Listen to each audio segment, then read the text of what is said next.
Et on se retrouve donc pour cette revue de presse de l'économie.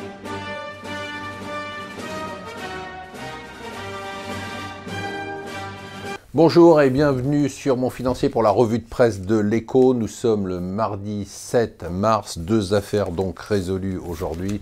D'un côté l'affaire Fillon, ça y est, comme dit le Parisien, il les a eues.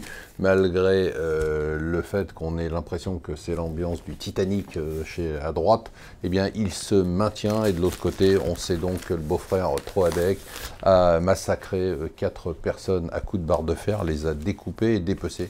Voilà, deux affaires donc qui sont totalement résolues, dont on ne va plus parler. Crédit immobilier, c'est la ruée, nous dit les Échos à partir d'une étude de la Banque de France.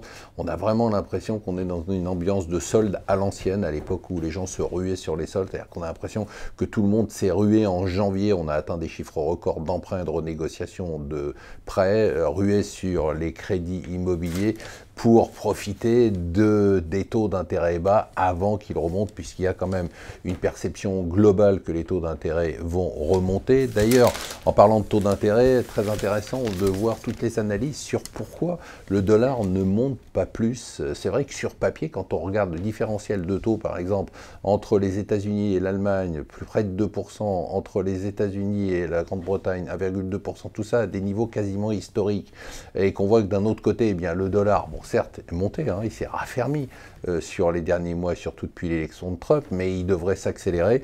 On cherche des explications, alors il y en a pas mal, certaines explications sont bonnes, comme par exemple le fait de dire que l'administration Trump pense que le dollar est surévalué, veut combattre cette surévaluation du dollar pour pouvoir peser sur le déficit commercial américain. C'est une des explications. L'autre explication, c'est qu'il y a aussi beaucoup de gens qui achètent en ce moment les actions européennes, les actions émergentes, en se disant qu'elles sont un peu sous-évaluées par rapport aux actions américaines. Donc à suivre de très près, ça pourrait démarrer à tout moment, mais ça ne démarre pas pour l'instant et c'est quand même assez intéressant.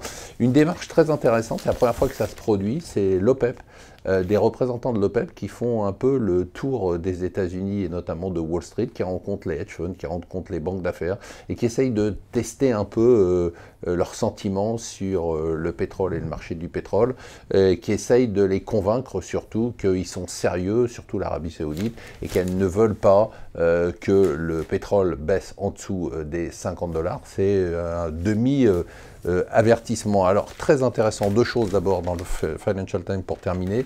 Un des conseillers de Trump menace l'Allemagne. Donc, vous savez qu'Angela Merkel va aller aux États-Unis la semaine prochaine et on prépare ce voyage.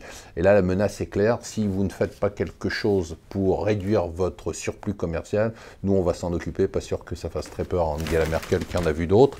Et enfin, une analyse assez intéressante que je reprendrai peut-être demain ou dans les jours qui viennent sur l'impact qu'aurait la mise en place de droits de douane. Alors on n'a pas dit que c'est fait, mais s'il y avait une instauration de droits de douane, quel impact ça aurait sur les marchés, notamment sur le dollar?